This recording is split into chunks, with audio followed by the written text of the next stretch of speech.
Merhaba arkadaşlar, örgü kanalıma hoş geldiniz. Kız çocukları için kolay modelli tığ işi bir kazak modeli yaptım. Bugün bunun anlatımını sizlerle paylaşmak istiyorum. Kazağın örgüsü çok kolay arkadaşlar. Yarım trabzanlardan bu kazağın örgüsünü yapıyoruz. Kazak örgüsüne yakadan zincir başlayarak yapıyoruz. Ben bugün kazak anlatımını 1 yaş bebek ölçüsünde anlatıyorum. Ama siz bu kazağı yeni doğan bebek için de yapabilirsiniz. 2, 3, 4, 5, 6 her yaş çocuklarınız için de yapabilirsiniz. Bu kazağı 1 yaşından küçük çocuklar için yapmak istiyorsanız bu başlama zincir sayısını yine benimle aynı sayıda başlayabilirsiniz. Bu roba sırasını benim yaptığım sıralardan eksik yaparsanız 3 aylık, 6 aylık, 9 aylık çocuklarınız için de yapabilirsiniz. 2 yaşına kadar aynı sayılarda başlayabilirsiniz arkadaşlar. 2 yaş yapmak istiyorsanız da bu roba sırasını benim yaptığım ölçüden 2 sıra fazla yaparsanız kazağın örgüsü daha büyük ölçüde olacaktır. Yaka çalışması yaptım, bakın bu şekilde buraya daha bir şık oldu. Düz olsun istemedim. Popcorn modelleriyle de süsledim bakın. Kol bilekliklerini ve bu yakanın burayı popcorn modelleriyle süsledim. A pile yaptım arkadaşlar, bakın bu şekilde tığ işi pile çalışması yaptım. Daha rahat bir kullanımı oldu kazağın. Uç bölümde de ters sık iğne yaparak tırtıklı bir görüntü elde ettim. Arka bölümün görüntüsü de bakın bu şekilde. Burayı da düğmeli yaptım. Kazağı bebeğe giydirip çıkarması kolay. Ben 2 düğme yapmayı tercih ettim. Siz isterseniz 1 düğme de yapabilirsiniz, 3 düğme de yapabilirsiniz. Bakın düğmeyi kapadığımız zaman görüntü bu şekilde.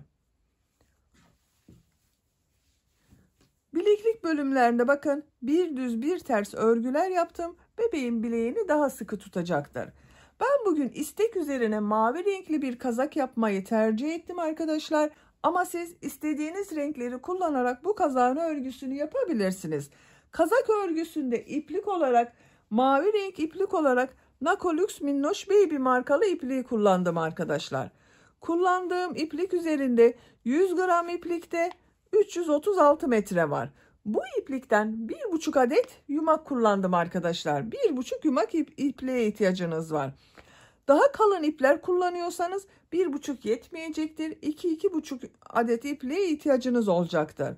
Renk numarasını soranlar için de 990-76 bakın. Beyaz renk olarak da yaka çalışmasını ben böyle bir ince beyaz iplik ile yapmayı tercih ettim.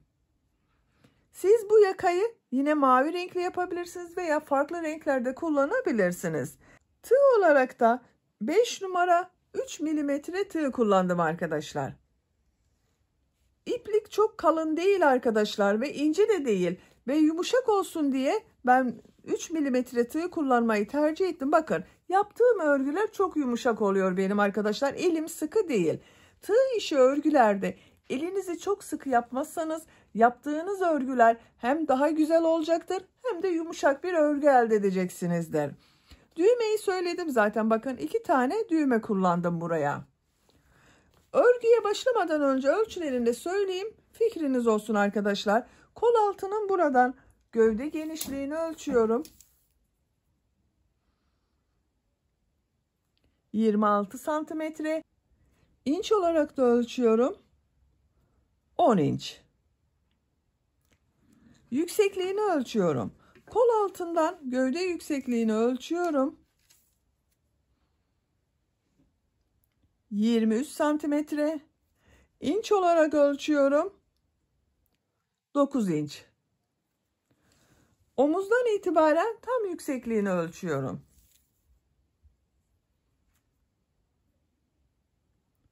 35 santimetre.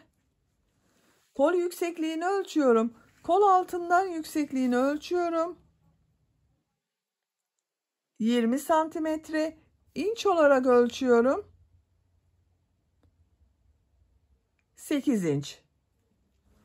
Kolun tam yüksekliğini ölçüyorum. 30 santimetre yükseklik var arkadaşlar.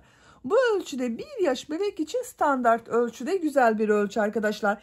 Benim size söylemiş olduğum 1 yaş bebekler için olan standart beden ölçüsü, sizin bebeğiniz kilolu bir bebekse 6 aylık bebek için olacaktır. Zayıf bir bebekse 2 yaşına kadar çok rahat kullanacaktır bu kazağın örgüsünü. Hazırsanız hep birlikte bu kazağın örgüsüne başlayalım. Örgü kanalıma abone değilseniz abone olmayı unutmayın lütfen. Örgü kanalıma abone olmak ücretsiz.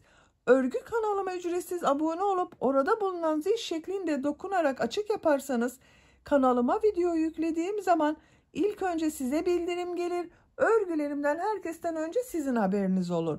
İzlediğiniz videolarıma beğeni ve yorumlarınızı da yaparsanız çok sevinirim arkadaşlar. Örgü kanalıma ücretsiz abone olup beğeni ve yorumlarıyla da destek olan bütün arkadaşlara ayrıca teşekkür ederim. Hepinize kolay gelsin, iyi çalışmalar.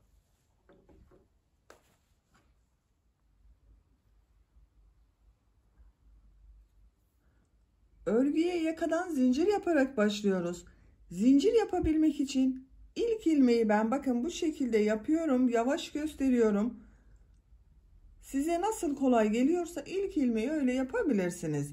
Zincirleri yapmaya başlıyorum. Çok sıkı zincirler yapmayalım arkadaşlar. 71 zincir yaptım. Benim için bu 71 zincir yeterli. 71 zincirin kaç santimetre olduğunu ölçüyorum.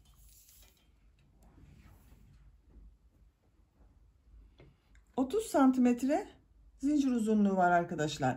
Benim elimin sıklığına göre 30 santimetre için 71 zincir yaptım.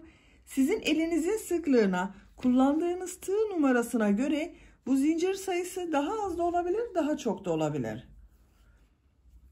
Bu sırada bu zincirler üzerine yarım trabzanlar yapacağız. Bu sırayı yaparken ön bölümü, kol bölümlerini ve arka bölümleri de belirlemiş olacağız arkadaşlar.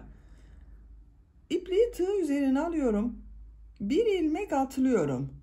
İkinci ilmek üzerine yarım trabzan yapıyorum.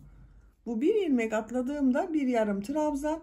Bakın 1, 2, arka bölümü önce yapıyoruz. Arka bölüm için 13 yarım trabzan yapıyorum.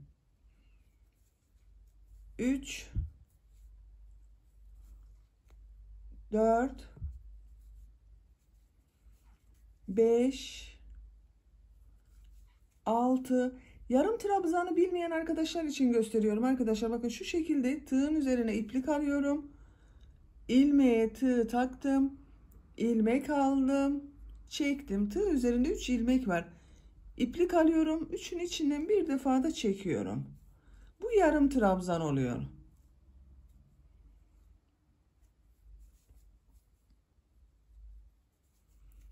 Kaç yarım trabzan yaptığımı sayıyorum. Bakın ilmek atladığımda bir yarım trabzandı. 2, 4, 6, 8, 9, 10, 11, 12, 13. Arka bölüm için 13 yarım trabzan yaptım. Arttırma yeri için bir zincir yapıyorum. Kol bölümü için 12 yarım trabzan yapıyorum. 1, bakın yanında bulunan ilmek içine yaptım. 2, 3, 4, 5,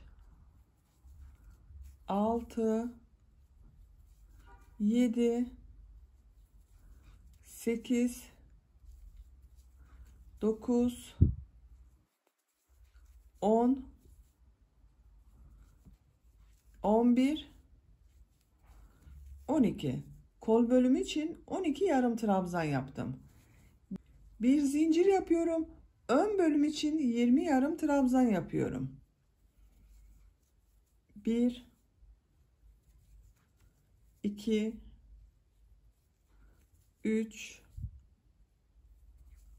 4, 5, 6, 7, 8, 9, 10, 11, 12, 13, 14, 15, 16, 17, 18, 19, 20. Ön bölüm için 20 yarım trabzanı yaptım. Bir zincir yapıyorum. Kol bölümü için 12 yarım trabzan yapıyorum. 1, 2, 3, 4, 5, 6, 7, 8, 9, 10, 11, 12. Bir zincir yapıyorum.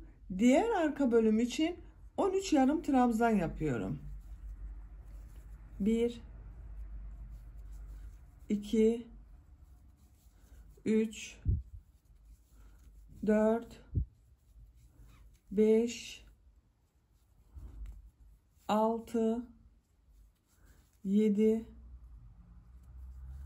8, 9, 10, 11, 12, 13. Bakın. Bu arka bölüm için de 13 yarım trabzanı yaptım. Bu sırada arka bölümleri, kol bölümlerini ve ön bölümü belirledik.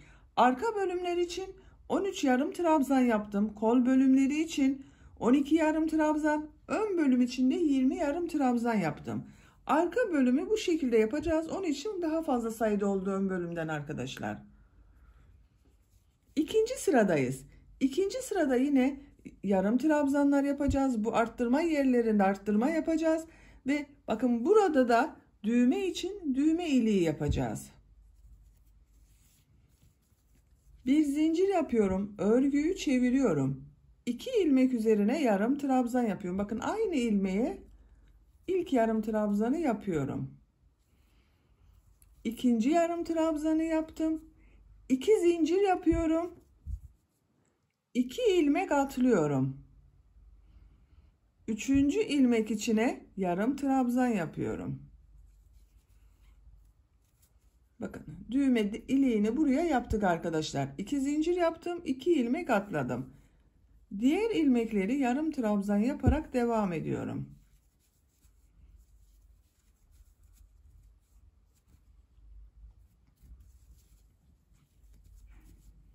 Arttırma yerine kadar yarım trabzanları yapıyoruz. Bakın arttırma yerinde bu son yarım trabzanın üzerine de yarım trabzan yapmayı unutmayalım.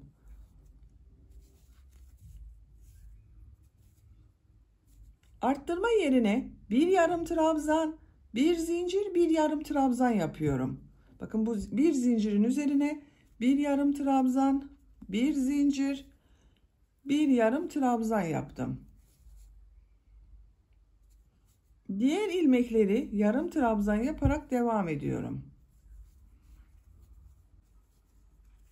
Bakın arttırma yerinde bir yarım trabzan, bir zincir, bir yarım trabzan yaptım. Burada da düğme için düğme iliği yaptık. Arttırma yerine kadar yarım trabzanlar yaparak devam ediyorum.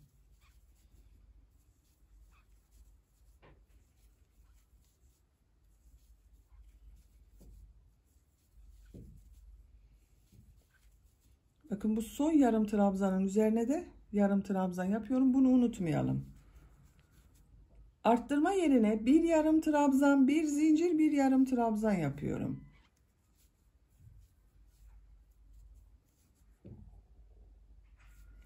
Diğer ilmekleri yarım trabzan yaparak devam ediyorum.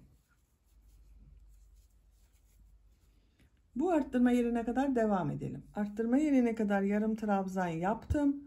Buraya bir yarım trabzan, bir zincir, bir yarım trabzan yapıyorum.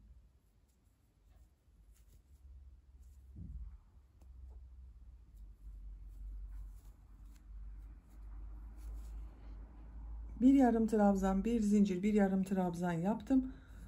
Bu ön bölümde arkadaşlar bakın bir arttırma burada yaptık. Bir arttırma burada yaptık. Toplam 22 yarım trabzan oldu ön bölüm için. 20 yarım trabzan ile başladık.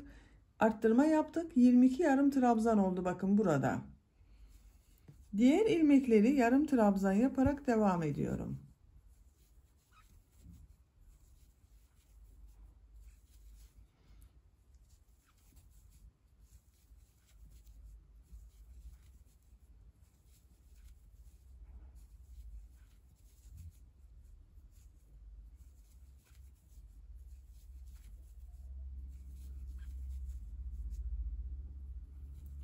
Bu arttırma yerine de bir yarım trabzan, bir zincir, bir yarım trabzan yapıyorum.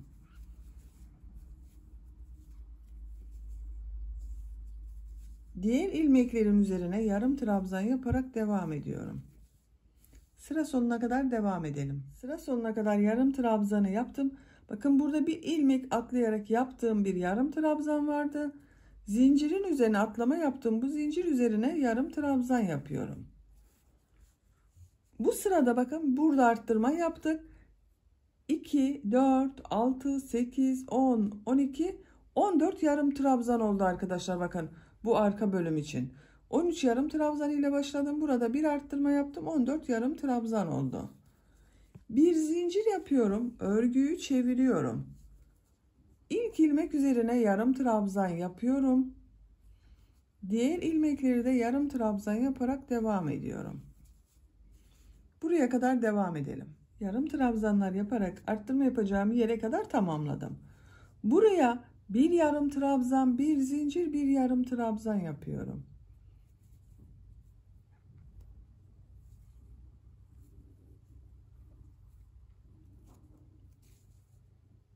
Bir yarım trabzan, bir zincir, bir yarım trabzan yaptım. Diğer ilmeklere yarım trabzan yaparak devam ediyorum. Bu arttırma yerlerinde hep arkadaşlar bir yarım trabzan, bir zincir, bir yarım trabzan yapacağız. Arttırmaları da bakın bu arka bölümlerde her sırada bir ilmek arttırması olacak. Kol bölümlerinde ve ön bölümde 2 arttırma olacak. Bakın bir burada, bir burada arttırma yapıyorum. Bir burada, bir burada arttırma yapıyorum. Bir burada, bir burada arttırma yapıyorum. Arka bölümü 13 yarım trabzan ile başladım. İkinci sırada 14 oldu. Bu sırayı sayalım bakın. Bu arttırma yaptığımız yerden sonra 2, 4, 6, 8, 10, 12, 14, 15. 15 yarım trabzan oldu. Arttırma yerine kadar devam edelim. Burada da bir yarım trabzan, bir zincir, bir yarım trabzan yapalım. Yarım trabzanları yapalım. Bir yarım trabzan, bir zincir, bir yarım trabzan yapalım burada. Burada da aynı şekilde bir yarım trabzan, bir zincir, bir yarım trabzan yapalım. Bu düğme biritine kadar devam edelim arkadaşlar. Düğme iliği yaptığım yere kadar yarım trabzanları yaptım. Arttırma yerlerinde de bir yarım trabzan, bir zincir, bir yarım trabzan yaptım.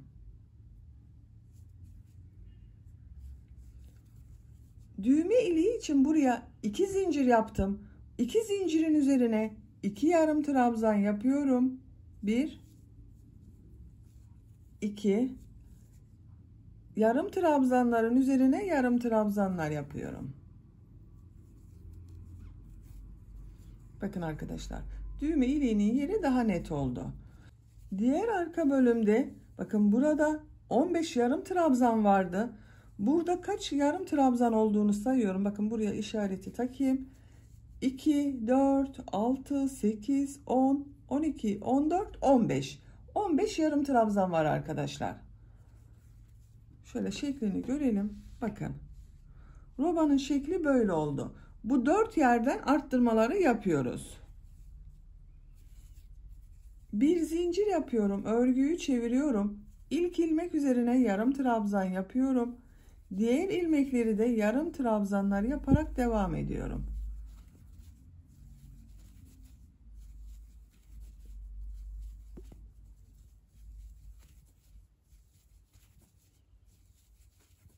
Her ilmek üzerine bir yarım trabzan yapıyorum.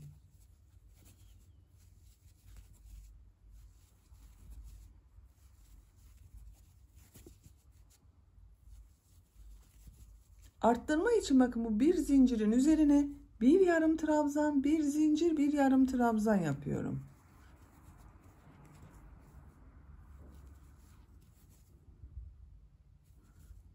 Diğerlerine birer defa yarım trabzan yaparak devam ediyorum. Bakın bu şekilde. İlmekler üzerine birer defa yarım trabzan yapalım. Bu bir zincirlerin üzerine de bir yarım trabzan, bir zincir, bir yarım trabzan yapalım. Sıra sonuna kadar devam edelim. Sıra sonuna kadar tamamladım. Bakın. İlmekler üzerine birer defa yarım trabzan yaptım. Bu 4 noktada bulunan arttırma yerlerinde bir yarım trabzan, bir zincir, bir yarım trabzan yaptım. Robanın şekline şöyle de bakalım. Bakın. Düğme iliği yaptığımız yer bu şekilde üstte kalacak. Ön bölümün görüntüsü de bakın böyle arkadaşlar. Robanın örgüsü bu şekilde devam edecek arkadaşlar. Bu 4 noktadan bakın arttırma yaptığımız yerlerden her sırada arttırmalar yapmaya devam ediyoruz. Bu yorumlarda çok geliyor arkadaşlar. Sizin bıraktığınız sıradan sonra arttırma yapacağız mı, yapmayacağız mı? Ben her videomda söylüyorum bunu.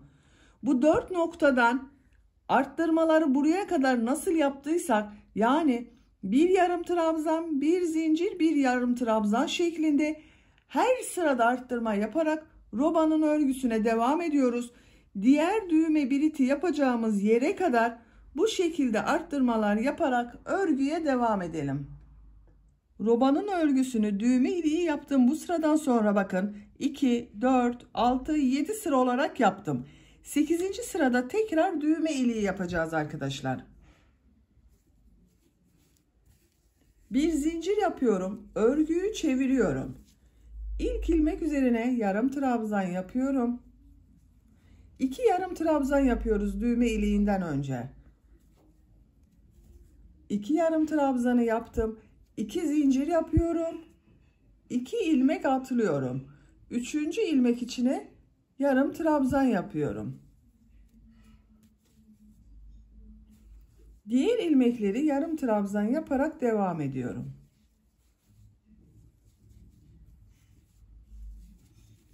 Bakın.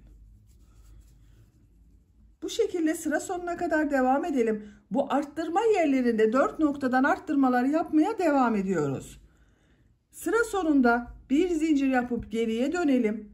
Bir sonraki sırada bu 2 zincirin üzerine de 2 yarım trabzan yapalım. Aynı burada yaptığımız gibi robanın örgüsüne yapacak olduğumuz bebeğin büyüklüğüne göre yaparak devam edelim. Robanın örgüsünü arttırmalar yaparak 14 sıra olarak tamamladım. Sayıyorum arkadaşlar. 2, 4, 6, 8, 10, 12, 14. 15. sıradayız. 15. sırada bu iki bölümü birleştireceğiz. Örgüyü tek parça yapacağız. Bakın düğme iliği yaptığımız yerler vardı. 1, 2 düğme iliği yaptım. Şu şekilde yerleştiriyorum. Örgünün düz tarafı bakın burası. Düğme iliği olan yeri üste gelecek arkadaşlar. Diğer tarafa düğme dikeceğiz. Örgüyü çeviriyorum. Bu düğme iliği yaptığım yerden sayıyorum bakın. 1, 2, 3, 4, 5. 5. ilmeğe tığ taktım. Karşıda bulunan ilmeği bu ilmek içinden çekiyorum.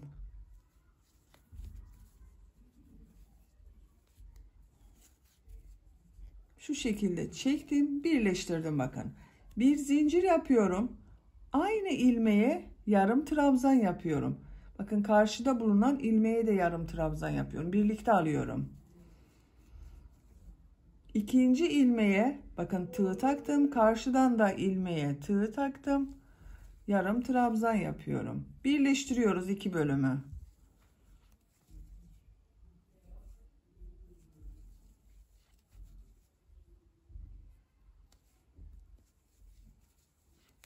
Bakın iki bölümü birleştirdik. Yarım trabzanlar yaparak devam ediyorum. Diğer ilmekler üzerine de.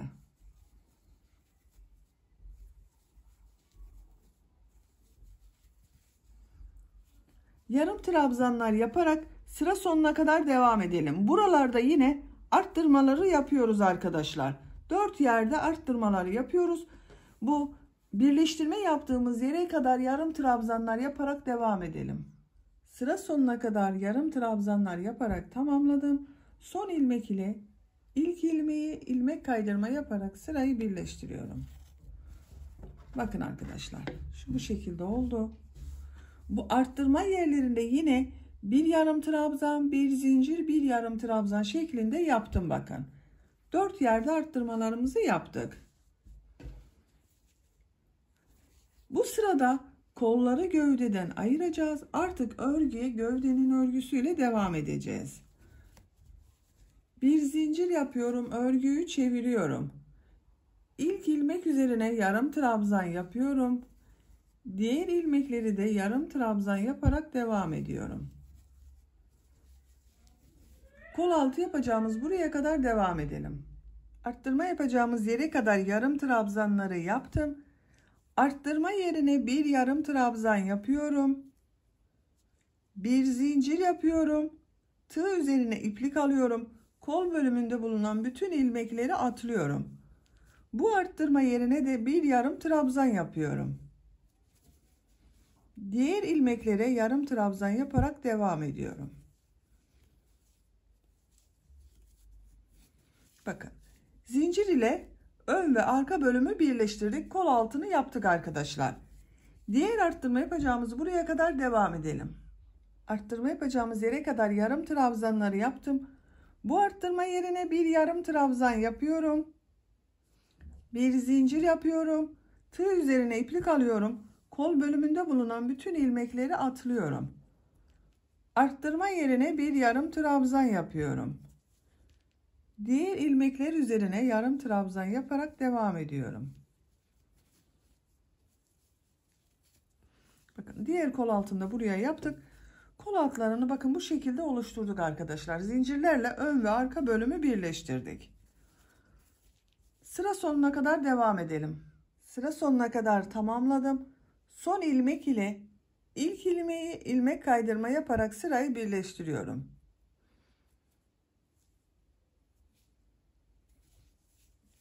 Bakın, bu şekilde oldu. Artık gövde bölümünün örgüsünü tek parça yapıyoruz. 2 zincir yapıyorum. Örgüyü çeviriyorum. İlk ilmek üzerine yarım trabzan yapıyorum. Diğer ilmekleri de yarım trabzan yaparak devam ediyorum. Bir sıra yarım trabzan sırası yapacağız. Her ilmeğe bir yarım trabzan yapıyorum. Bu kol altına kadar devam edelim. Kol altına kadar yarım trabzanları yaptım. Kol altında bir zincir yaptım. Bu zincirin üzerine ben 2 yarım trabzan yapıyorum. Siz çok geniş olsun istemiyorsanız bir yarım trabzan da yapabilirsiniz. 2 yarım trabzan yapıyorum. Bu bir yarım trabzan arttırma yaptım arkadaşlar. Diğer ilmeklere yarım trabzan yaparak devam ediyorum. Diğerlerini birer defa yapıyorum. Bakın, kol altında bir arttırma yaptım. Diğer kol altına kadar devam edelim. Diğer kol altına kadar yarım trabzanları yaptım. Bu kol altında bulunan bir zincirin üzerine de 2 yarım trabzan yapıyorum. 1 2 arttırma yaptım. Diğer ilmekler üzerine birer defa yarım trabzan yapıyorum. Sıra sonuna kadar devam edelim. Sıra sonuna kadar tamamladım.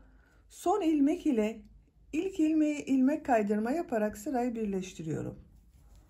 Bakın arkadaşlar, birleştirme yaptığım yerin görüntüsü böyle, bakın, düzgün oluyor. Kol altından sonra bir sıra yarım trabzan sırası yaptık. Bu sırada bir sırada popcorn modeli yapmak istiyorum ben. Bir zincir yapıyorum, örgüyü çeviriyorum. Örgünün ters tarafındayım. Popcorn modellerini örgünün ters tarafından giderken yapıyoruz. İlk ilmek üzerine sık iğne yapıyorum. 2 sık iğne yapıyorum bakın. İkinci ilmek üzerine de sık iğne yapıyorum. Tığ üzerine iplik almadan sık iğneler yaptım. Üçüncü ilmeğe popcorn modeli yapıyorum. Trabzan yapıyor gibi bakın aldım. 2 ilmekten çıkardım. Üçüncüyü çıkarmıyorum, bekletiyorum. Tekrar tığ üzerine iplik alıyorum. İlmekten ilmek aldım. 2 ilmekten çıkardım. Bekletiyorum. Tığ üzerinde 3 iplik oldu. İplik alıyorum, ilmek aldım. 2 ilmekten çıkardım. Bekletiyorum. Tığ üzerinde 4 ilmek var. İplik alıyorum. İlmekten ilmek aldım. 2 ilmekten çıkardım. Tığ üzerinde 5 ilmek oldu. Tekrar iplik alıyorum. İlmekten ilmek aldım. 2 ilmekten çıkardım. Tığ üzerinde 1, 2, 3, 4, 5, 6 ilmek oldu. 5 defa bakın trabzan yapıyor gibi yaptık. 1, 2, 3, 4, 5. İlmek alıyorum. Hepsini içinden bir defa da çekiyorum. İpliği tığın üzerine almadan 3 ilmeğe sık iğne yapıyorum. 1, 2, 3. Bakın popcorn modeli düz taraftan görüntüsü böyle arkadaşlar. Tığ üzerine iplik alıyorum. Dördüncü ilmek içine popcorn modeli yapıyorum. Elimi takip ederseniz daha iyi anlaşılır.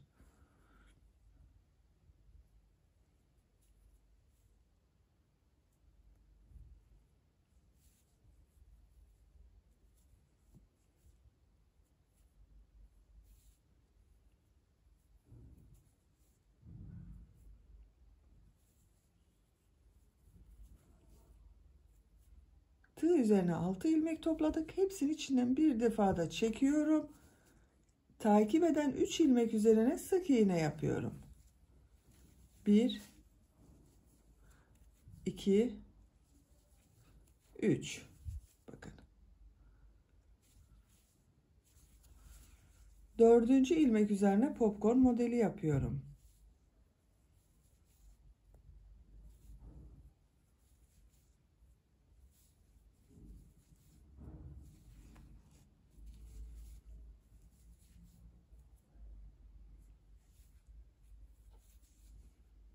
Üç ilmeğe sık iğne yapıyorum.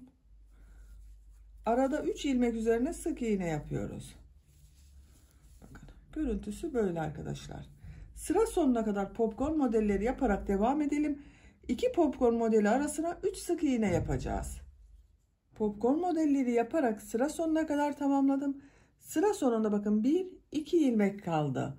1 2 3 sık iğneyi yaptım. Bu ilmek üzerine popcorn modeli yapıyorum.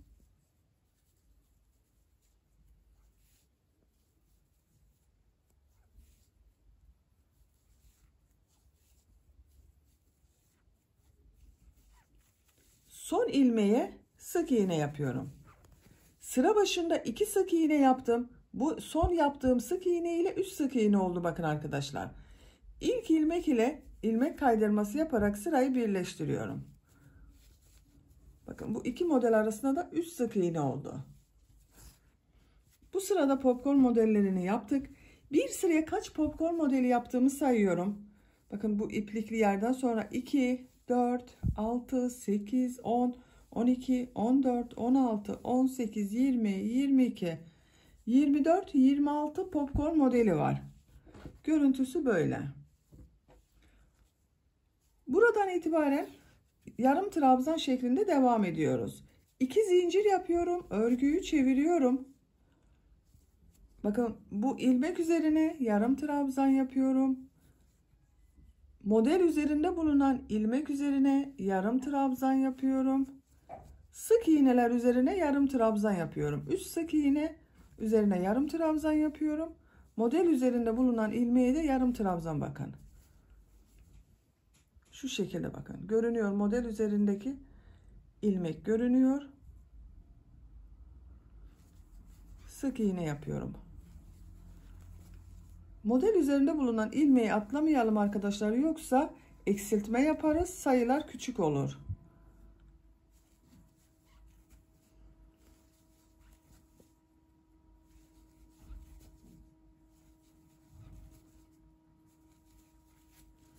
şekilde bakın yarım trabzan yapıyoruz. Burada yaptığımız trabzan sayısı bu popcorn modelinden önce yaptığınız sırada kaç yarım trabzan varsa bu sırada da aynı sayıda olacak arkadaşlar. Eksiltme yapmayalım. Yarım trabzanlar yaparak sıra sonuna kadar tamamlayalım. Popcorn model üzerinden bir sıra yarım trabzan yaparak sıra sonuna kadar tamamladım. Son ilmek ile ilk ilmeği ilmek kaydırma yaparak sırayı birleştiriyorum. Bakın görüntüsü böyle arkadaşlar. 2 zincir yapıyorum. Örgüyü çeviriyorum. İlk ilmek üzerine yarım trabzan yapıyorum. Diğer ilmekleri de yarım trabzan yaparak devam ediyorum. Sıra sonuna kadar devam edelim. Yarım trabzan yaparak sıra sonuna kadar tamamladım. Sıra sonunda ilmek kaydırma yaparak sırayı birleştirdim. Bakın bu şekilde oldu. Popcorn modeline sonra 2 sıra yarım trabzan yaptık. Bu sırada bu ön bölümde pile yapıyorum arkadaşlar. Ben pile yapmak istiyorum. Pile yapabilmek için ön ortayı işaretliyorum bakın. Şu şekilde katladım. Düzgün gelsin diye dikkat ediyorum. Buraya işaret yapıyorum. Bakın böyle. İsterseniz sayarak da yapabilirsiniz ama ben pratik olsun diye bu şekilde gösterdim. Burası ön orta. Yarım trabzanlar yapıyoruz yine. 2 zincir yapıyorum. Örgüyü çeviriyorum. İlk ilmek üzerine yarım trabzan yapıyorum. Diğer ilmekleri de yarım trabzan yaparak devam ediyorum. Bu işaret yaptığım yerden 5 ilmek öncesine kadar yarım trabzan yaparak devam edelim. İşaret yaptığım yere 5 ilmek kalasıya kadar yaptım. Bakın 1, 2, 3, 4, 5. İşaretli yerle birlikte 5 arkadaşlar. Burada pile yapmaya başlıyoruz. Pile yapabilmek için bakın şu şekilde tutuyorum. Şurada 2 ilmek var. Gördüğünüz bu 2 ilmekler var. Bu ilmeklerin birer ilmeği alarak yapıyoruz. Bakın şu şekilde bunlara yarım trabzan yapıyorum. İpliği tığ üzerine alıyorum. Bakın bu bir ilmeği yarım trabzan yapıyorum. İkinci ilmeğin bakın bir ilmeği alarak yarım trabzan yapıyorum. Yarım trabzan yapıyorum. 3 4 bakın işaretli yerde 5 yarım trabzanı tek ilmekten alarak yaptım. Burada örgüyü çeviriyorum. İpliği tığ üzerine alıyorum. Bakın burada bu ilmeklere yapmıyorum. Burada birer ilmek kaldı. 5 ilmek kaldı burada. Bunu şu arada bir ilmek görünüyor. Buradan alıyorum. Yarım trabzan yapıyorum. Alıyorum. Yarım trabzan yapıyorum. Alıyorum. Yarım trabzan yapıyorum bakın. 2 ilmek arasında bulunan boşluktan alıyorum. 3 4 5 aradaki boşluklardan 5 yarım trabzan yaptım. İpliği tığ üzerine alıyorum. Örgüyü çeviriyorum. Bakın bu ilmeklerden alarak yarım trabzan yapacağız. 1 2 3 4 5 ilmek var. Pile örgüsüne başladığımızda bakın burada 5 ilmeği tek ilmekten alarak yaptık. Diğer ilmek burada duruyor. Bunlara yarım trabzan yapıyorum. 1 2 3 4 5 bakın işaretli yere kadar 5 yarım trabzan yaptım. Devam ediyorum. 5 ilmek üzerine yarım trabzan yapıyorum. Bakın aynı yönde. Diğer tarafta bulunan ilmeklere yapıyorum. 1 2 3 4 5 bakın tek ilmeklerden alarak yaptım arkadaşlar. Bu ilmekler burada boş duruyor. 5 ilmek burada duruyor. İpliği tığ üzerine alıyorum. Örgüyü çeviriyorum. Bu ilk ilmeği bakın ilmek arasında, bu boş duran ilmeklerle yaptığımız ilmek arasında boşluktan alıyorum. Yarım trabzan yapıyorum. İkinci boşluktan alıyorum. Yarım trabzan yapıyorum. 2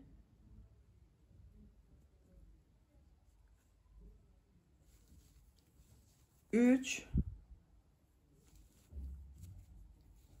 4 Bu sırayı yaparken biraz zor oluyor gibi görünür. Bakın şu 5 yarım trabzanı yaptım. Tığ üzerine iplik alıyorum. Örgüyü çeviriyorum. Bakın burada bulunan ilmekleri yapacağız arkadaşlar. Bakın bu işaretliden sonra 1, 2, 3, 4, 5 ilmek var. Bunlara da yarım trabzan yapacağız. Bu bölümün güzel görünebilmesi için bakın bu işaretli olan ile burada bulunan ilmeği, bakın ikinci ilmeği birlikte yapıyorum. 1 2 3 4 5 Bakın pile bölümünü buraya yaptık. 5 ilmek geldik. 5 ilmek geriye döndük. Tekrar geriye dönerek 10 ilmek üzerine yarım trabzan yaptım. 5 ilmek ile geriye döndüm. Tekrar 5 ilmek ile buraya kadar devam ettim. Buradan itibaren artık tek ilmek değil de bu 2 ilmeklere birlikte yarım trabzan yapacağız. Bakın 2 ilmeği birlikte alıyorum. Yarım trabzan yapıyorum. Diğer ilmekleri de yarım trabzan yaparak devam ediyorum. Bu sıradan sonra bakın yarım trabzanları yaparken bunların çevresinden de hepsinin üzerine yarım trabzan yapacağız. Sıra sonuna kadar devam edelim. Sıra sonuna kadar tamamladım. Son ilmek ile ilk ilmeği ilmek kaydırma yaparak sırayı birleştiriyorum. 2 zincir yapıyorum. Örgüyü çeviriyorum. Yarım trabzan olarak devam ediyorum. Artık örgü yarım trabzan şeklinde devam edecek.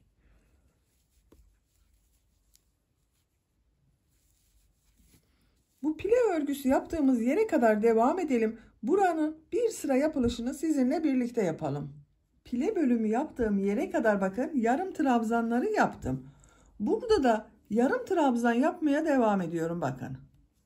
İlmekler üzerine yarım trabzanlar yapıyorum yine.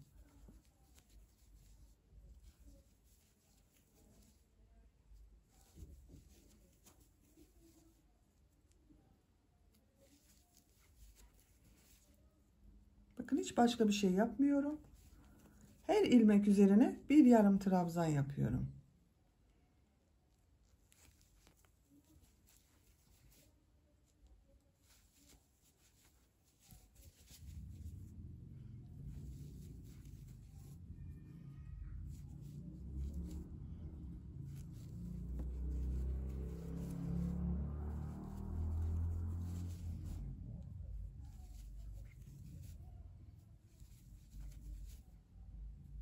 Geriye dönüyorum bakın.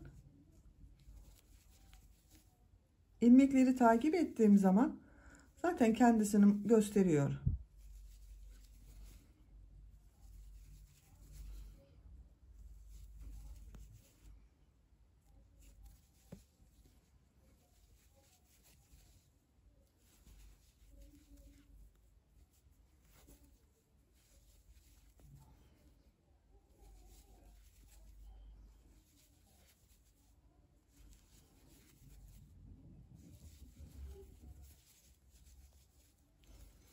İlmek atlamamaya dikkat edelim arkadaşlar. Her ilmeğin üzerine bir yarım trabzan yapalım.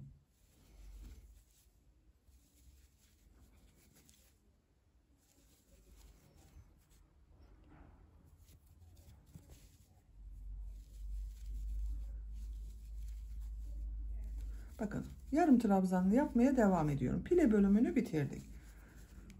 Şu işareti çıkarıyorum. Daha güzel görünür. Bakın. Görüntü böyle. Arttırmaları size söylüyorum. Bakın 5 ilmeği tek ilmekten alarak yaptım. 5 ilmek burada arttırma yaptım. 10 ilmek burada arttırma yaptım. Bakın bu sırayı yaparken 5 ilmek burada arttırma yaptım. Toplam 20 ilmek arttırması yaptık arkadaşlar. Görüntü olarak böyle oldu. Bu pile örgüsünde takılan arkadaşlar olursa ben bu pile örgüsünü anlattığım ayrı bir video çektim. YouTube kanalıma yükledim. Eğer takılan olursa sizin için bu pile örgüsünü anlattığım videonun linkini bu videonun açıklama bölümüne ekliyorum. Siz açıklama bölümünde bulunan tığ işi pile yapımı linkine tıklarsanız daha detaylı olarak takip edebilirsiniz. Bir yerde deneme de yapabilirsiniz arkadaşlar. Örgü artık bu şekilde devam edecek. Sıra sonuna kadar devam edelim. Sıra sonunda ilmek kaydırma yapalım. Birleştirelim. Örgüyü çevirelim. Geriye dönelim. Burada yine bakın burayı döne döne örüyoruz. Her ilmek üzerine yarım trabzan yapıyoruz. Gövde bölümünün örgüsü tercihinize ve bebeğinizin büyüklüğüne göre yarım trabzanlar yaparak devam edelim. Kazağın gövde örgüsünü yarım trabzanlar şeklinde ben istediğim ölçüye kadar tamamladım. Kaç sıra yaptığımı sayıyorum arkadaşlar. Bu popcorn modellerinden sonra bakın. 1, 2, 3, 4, 5, 6, 7, 8, 9, 10, 11, 12, 13, 14, 15, 16, 17, 18, 19, 20, 21, 22, 23, 24, 25, 26, 27, 28, 29, 30, 31, 32, 33. 33 sıra yaptım. Benim için gerekli yüksekliği elde ettim. Kaç santimetre olduğunu da ölçüyorum. Bakın kol altından ölçtüğüm zaman 22 santimetre yükseklik var arkadaşlar. Ben bugün bu kazağı 1 yaş ölçüde yapıyorum. 1 yaş bebek için yapıyorum arkadaşlar. Siz tercihinize göre isterseniz daha kısa da yapabilirsiniz, daha uzun da yapabilirsiniz. Sıra sonunda bakın ilmek kaydırma yaparak burada bitirdim. Son sırayı yapacağız. Bu son sırayı ters sık iğne yapıyoruz arkadaşlar. Sık iğne yapacağız ama bakın bu şekilde devam etmeyeceğiz. Ters tarafına doğru gidiyoruz. Ters tarafına yaparak burada da tırtıklı bir şekil elde edeceğiz. Bir zincir yapıyorum. Bakın bu ilk ilmek içine sık iğne yapıyor gibi tığı taktım. İlmek aldım. Tığ üzerinde 2 ilmek var. İkisini içinden bir defa da çekiyorum. İkinci ilmeğe tığ takıyorum. İlmek aldım. Tığ üzerinde 2 ilmek var. İçinden çekiyorum. Her ilmek üzerine bakın sık iğne yapıyorum ama ters tarafa doğru yapıyorum.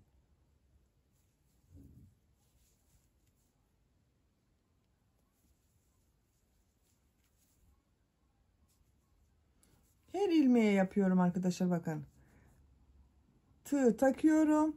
İlmek aldım. Tığ üzerinde 2 ilmek var. İkisini içinden bir defa da çekiyorum. Diğer ilmeğe tığ takıyorum. İlmek alıyorum. Şu şekilde içinden çekiyorum. Bu şekilde tırtıklı bir görüntü elde ediyoruz.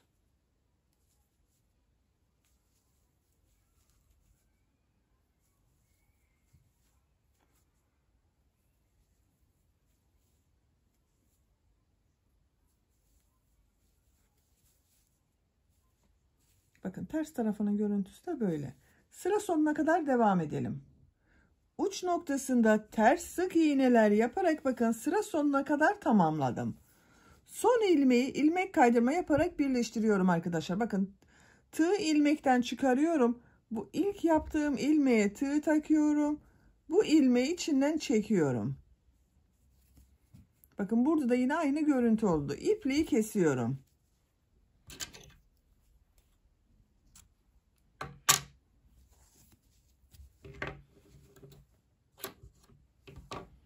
Bakın burayı birleştirdik. Örgünün ters tarafından ipliğin ucunu kaybedebilirim. Bakın iki ucu çok güzel tırtıklı bir bölüm elde ettik arkadaşlar. Çok kibar bir görüntüsü oldu. Şimdi kollarını yapalım. Bakın ben bir kol örgüsünü bu şekilde hazırladım. Diğer kolun örgüsünü sizinle birlikte yapalım. Düz yarım trabzanlardan kolun örgüsünü yapıyoruz. Bileklik bölümünde Burada yaptığım popcorn modelini yapıyorum. Bir düz bir ters örgüler yapıyorum bakın. Kol altından başlıyorum kol örgüsüne. Kol altında bulunan bakın bu ilmekten ipliği bir defa bağlıyorum.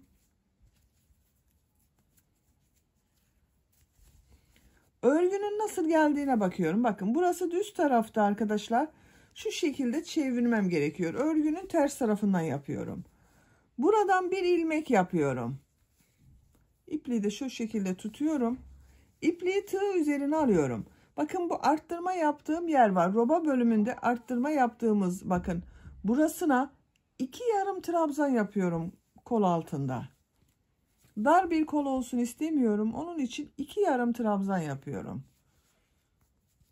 2. Bakın aynı yere 2 yarım trabzan yaptım.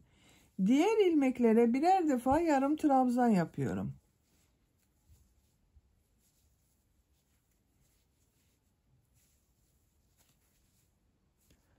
Sıra sonuna kadar devam edelim. Kol çevresinde yarım trabzanlar yaparak bakın sıra sonuna kadar tamamladım. Bu arttırma yaptığım yere geldim. Bu arttırma yerine de 2 yarım trabzan yapıyorum. Sıra başında da 2 yarım trabzan yaptım. Buraya da 2 yarım trabzan yapıyorum. İlk ilmek ile ilmek kaydırma yaparak sırayı birleştiriyorum arkadaşlar. Bakın bu ilmek ile ilmek başladığım ilmek ile ilmek kaydırma yaptım, sırayı birleştirdim. Bakın düz bir görüntü elde ettik burada. Boşluğu kapattık. Bu sayı ile kolun örgüsüne devam edeceğiz. Bir zincir yapıyorum. Örgüyü çeviriyorum. İlk ilmek üzerine yarım trabzan yapıyorum. Diğer ilmekleri de yarım trabzan yaparak devam ediyorum.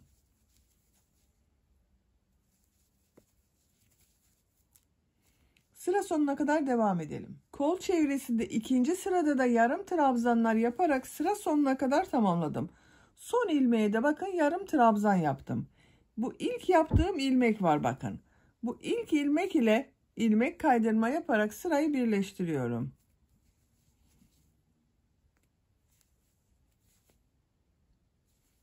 Bir zincir yapıyorum. Örgüyü çeviriyorum. Gördüğüm bu ilk ilmek üzerine yarım trabzan yapıyorum. Diğer ilmekleri de yarım trabzan yaparak devam ediyorum.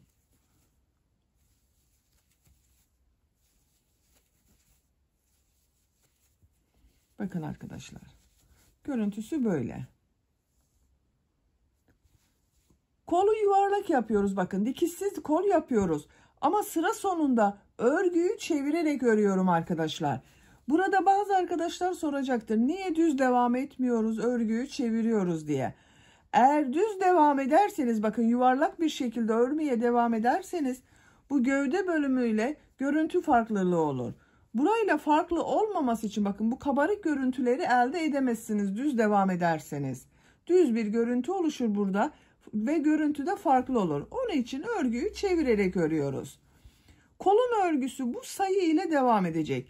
Benim kol örgüsünde 44 yarım trabzan var arkadaşlar. Bu bir sırada 44 yarım trabzanla kol örgüsüne devam edeceğiz.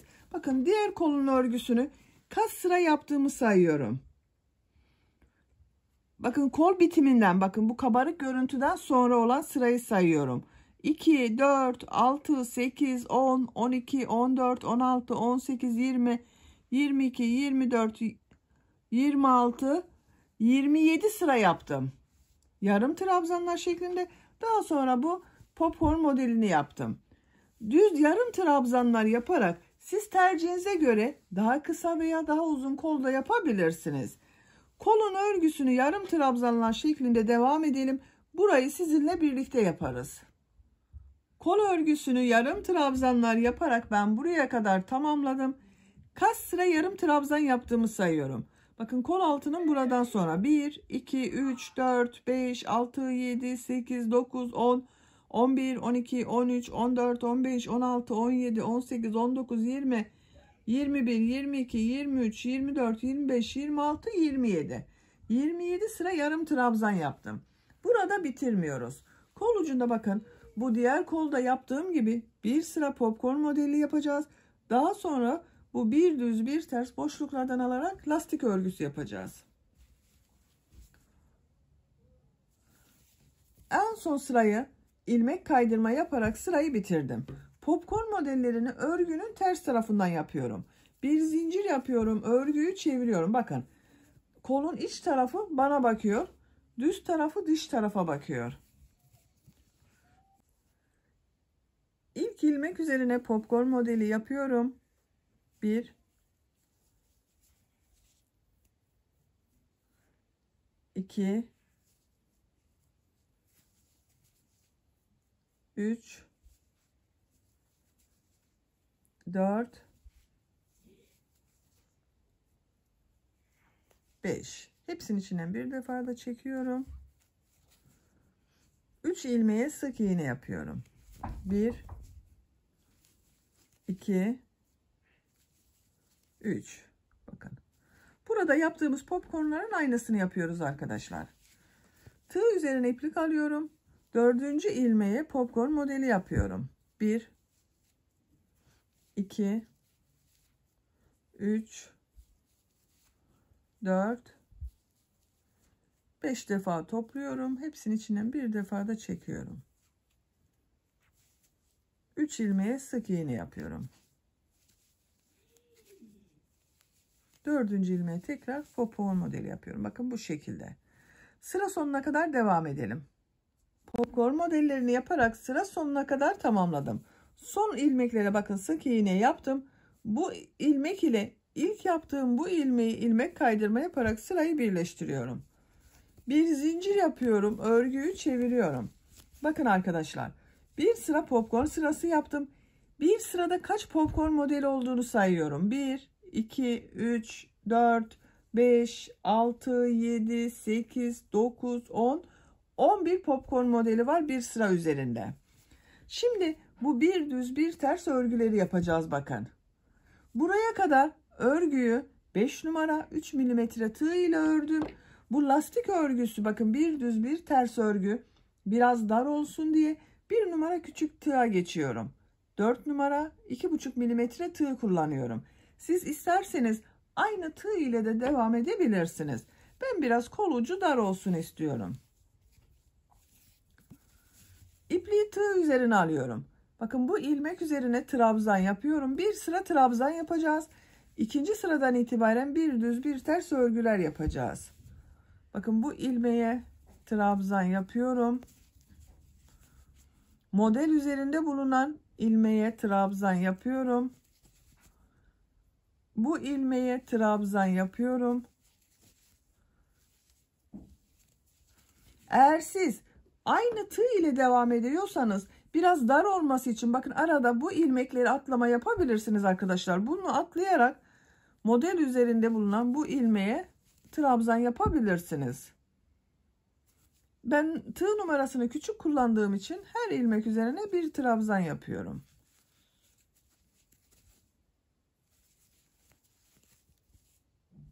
Sıra sonuna kadar devam edelim. Trabzanlar yaparak sıra sonuna kadar tamamladım. Sıra sonunda bakın, bu ilk yaptığım popcorn modeli vardı. Üzerine bir trabzan yapıyorum. Bu son ilmek ile ilk yaptığım bu ilmeği ilmek kaydırma yaparak sırayı birleştiriyorum. Bakın, popcorn modellerinin üzerinden bir sıra trabzan sırası yaptım. 2 zincir yapıyorum. Bu sırada bu trabzanları bir düz bir ters boşluklardan alarak trabzan yapıyorum. İlk trabzanı bakın şu şekilde boşluktan alıyorum. Trabzan yapıyorum. Biraz uzun yapıyorum arkadaşlar. Tığ üzerine iplik alıyorum. Bu trabzanı ters taraftan boşluktan alıyorum. Trabzan yapıyorum. Düz taraftan boşluktan alıyorum. Trabzan yapıyorum. Ters taraftan boşluktan alıyorum. Trabzan yapıyorum. Düz taraftan boşluktan alıyorum. Trabzan yapıyorum.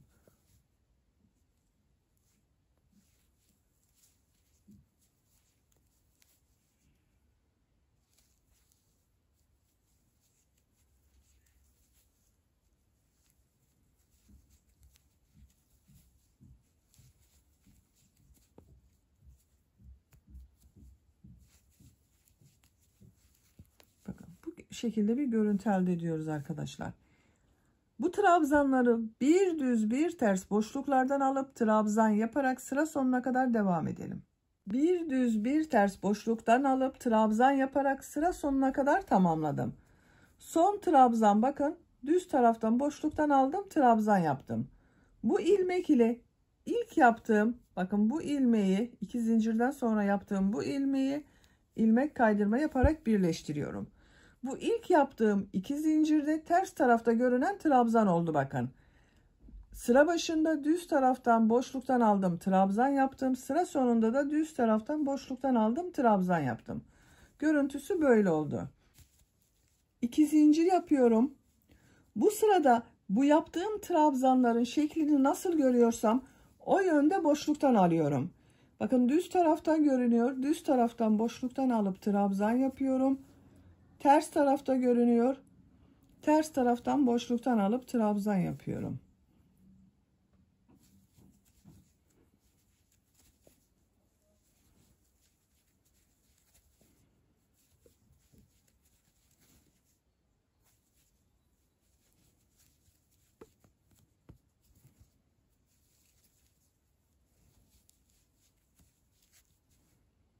Trabzanını nasıl görüyorsan o şekilde boşluktan alıp trabzan yaparak sıra sonuna kadar devam edelim. Sıra sonuna kadar tamamladım. Son ilmek ile ilk ilmeği ilmek kaydırma yaparak birleştiriyorum. 2 zincir yapıyorum. Bu sırada yine bu trabzanlığı nasıl görüyorsan o şekilde boşluktan alıp trabzan yapıyorum. Düz tarafta gördüğümü düz taraftan, ters tarafta gördüğümü ters taraftan boşluktan alıp trabzan yapıyorum.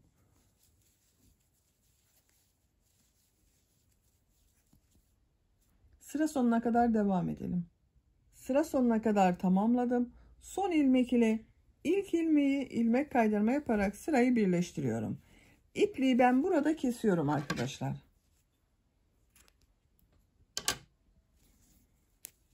Bakın. Bu sırayı yaptım ben. Benim için yeterli. Kaç sıra olduğunu sayıyorum. Bakın, ilk sıra trabzan sırası yaptım. Buradan itibaren 1, 2, 3, 4 sıra bir düz bir ters örgü görünümü var. Birinci sırada trabzan sırası yaptık. İkinci sırada bir düz bir ters boşluktan alıp trabzan yaptım. 3 ve 4. sırada da nasıl görüyorsam o şekilde boşluktan aldım, trabzan yaptım. Bu genişlik benim için yeterli. Siz tercihinize göre 1-2 sıra daha devam edebilirsiniz arkadaşlar. Bakın. Böylece kazağın kollarının örgüsünü de tamamladık. Diğer kolun örgüsünde bu kolu başladığımız gibi başlayıp aynı işlemleri yapabilirsiniz. Ben 2 kolun örgüsünü tamamladım. Şimdi yakasında yapalım, kazağın örgüsünü bitirelim. Yaka çevresinden bir sıra sık iğne yapıyorum. Bakın, bu ipliğin olduğu ilmekten mavi renk iplik ile bir ilmek yapıyorum.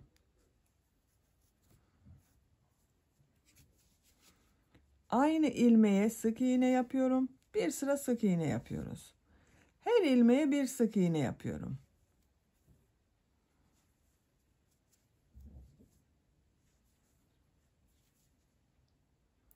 Yaka çevresinde sık iğneler yaparak buraya kadar tamamlayalım. Yaka çevresinde sık iğne yaparak diğer uç noktaya kadar tamamladım. İpliği burada kesiyorum. Biraz uzun bırakıyorum arkadaşlar. Düğme dikeceğimiz için ipliği, bakın, uzun bıraktım. Şu şekilde buraya düğmeler dikeceğiz. Düğme ipliğini de burada bıraktım ben. Bakın, yakanın çevresinden bir sıra sık iğne yaptık. Şimdi beyaz renk iplik ile yaka çalışması yapıyorum ben. Arka bölümünü çeviriyorum. Bakın, düğmeyi diktiğimiz zaman arka bölümün görüntüsü böyle olacak arkadaşlar. Ve yakanın örgüsüne de bu patın bittiği buradan başlıyorum. Sayıyorum: 1, 2, 3, 4. Şu ilmekten, bakın, burada bulunan bu ilmekten ipliği bağlıyorum.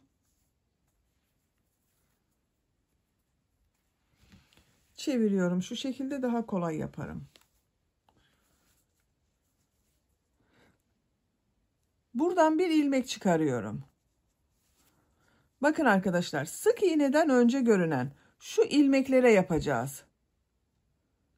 Şu ilmeklerden alarak yapıyorum. Bak, ilmekler görünüyor zaten. 3 zincir yapıyorum. 2, 3. Aynı ilmeğe trabzan yapıyorum. V şekilleri yapıyorum bakın. Tığ üzerine iplik alıyorum. Bir ilmeği atlıyorum. İkinci ilmeğe bir trabzan, 2 zincir, bir trabzan yapıyorum. 1, 2 zincir, aynı ilmeğe trabzan yapıyorum. Bakın V şekli oluyor. Tığ üzerine iplik alıyorum. Bir ilmeği atlıyorum. İkinci ilmeğe bir trabzan, 2 zincir, bir trabzan yapıyorum.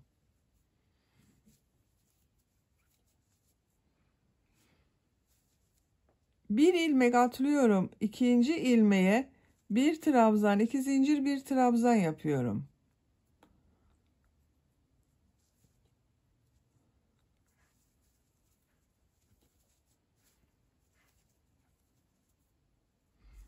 Bu ilk yaka kurulumunu yaptıktan sonra kolay zaten arkadaşlar, bakın. İlmeklerden alarak yapıyorum. Onun için yakada gövde bölümüne yatık görünüyor. Tığ üzerine iplik alıyorum. Tekrar gösteriyorum. Bakın, bir ilmeği atlıyorum. Bu ilmeği atlıyorum. Bu ilmeğe bir trabzan, 2 zincir, bir trabzan yapıyorum.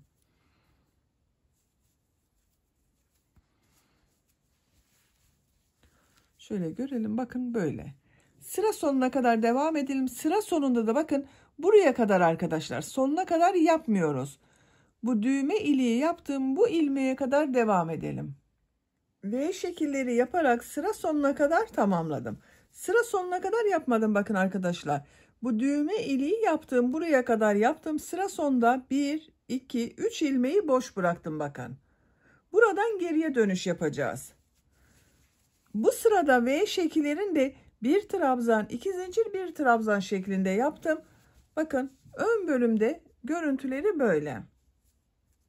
İkinci sıradayım. Bir zincir yapıyorum. Örgüyü çeviriyorum. V şeklinin içine ilmek kaydırması yapıyorum.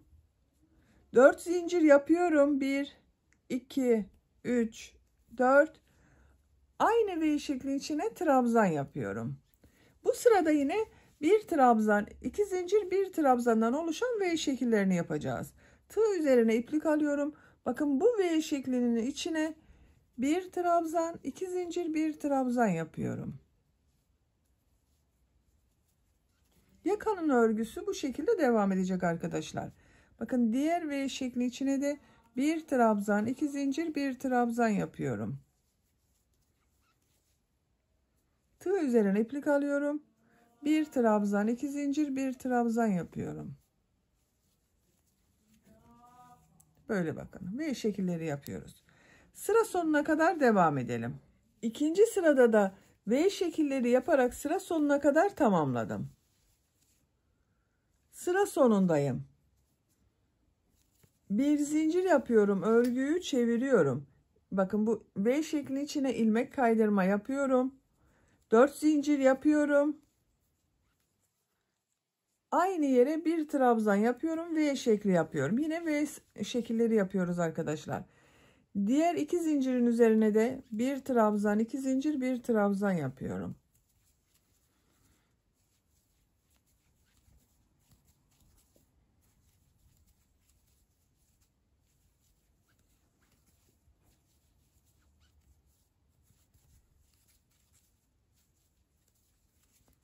Bakın, V şekilleri yapmaya devam ediyoruz.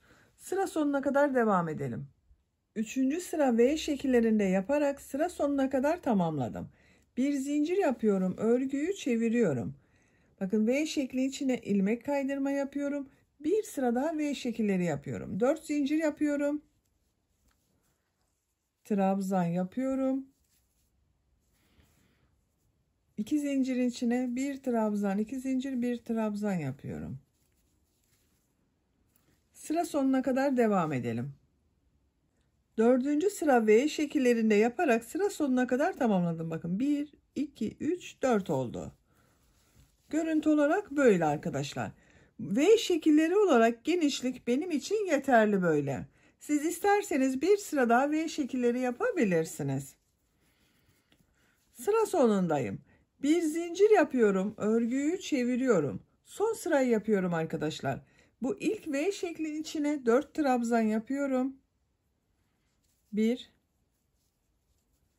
2 3 4. Bakın V şeklinin içine 4 trabzan yaptım. Tığ üzerine iplik almadan 2 V şeklinin arasına bakın sık iğne yapıyorum. Tığ üzerine iplik alıyorum. V şeklinin içine 4 trabzan yapıyorum.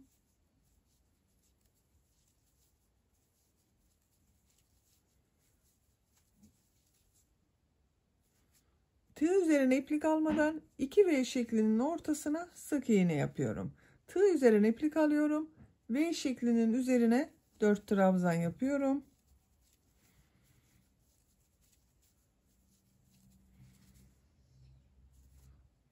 İki V şeklinin ortasına sık iğne yapıyorum. Bakın. Böyle dilim modelleri oluyor. Sıra sonuna kadar devam edelim. Sıra sonuna kadar tamamladım. Son V şekli içine de 4 trabzan yaptım. Bu son yaptığım trabzanı aynı V şekli içine sık iğne yaparak bakın buraya eğik bir görüntü elde ediyorum arkadaşlar. İpliği kesiyorum.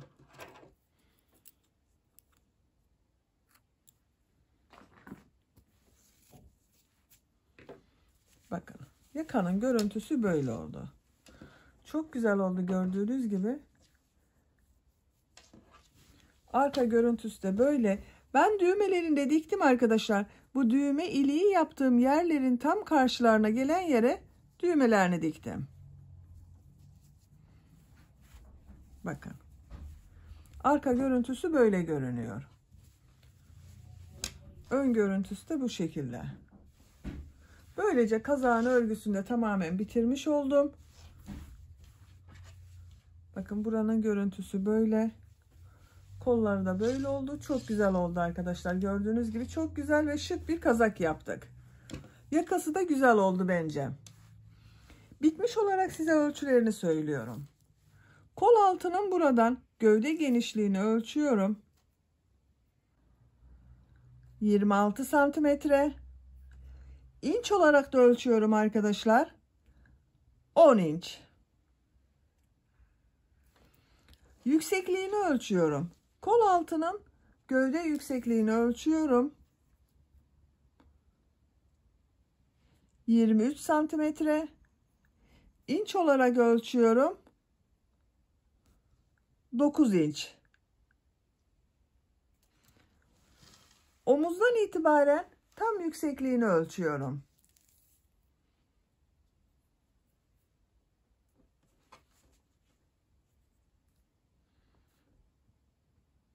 Bakın sıfır noktası burada. Ölçtüğüm zaman 35 santimetre. İnç olarak da ölçüyorum. 13,5 inç bakın arkadaşlar. Kol yüksekliğini ölçüyorum. Kol altı yüksekliğini ölçüyorum. 20 santimetre. Tam yüksekliğini ölçüyorum kolun.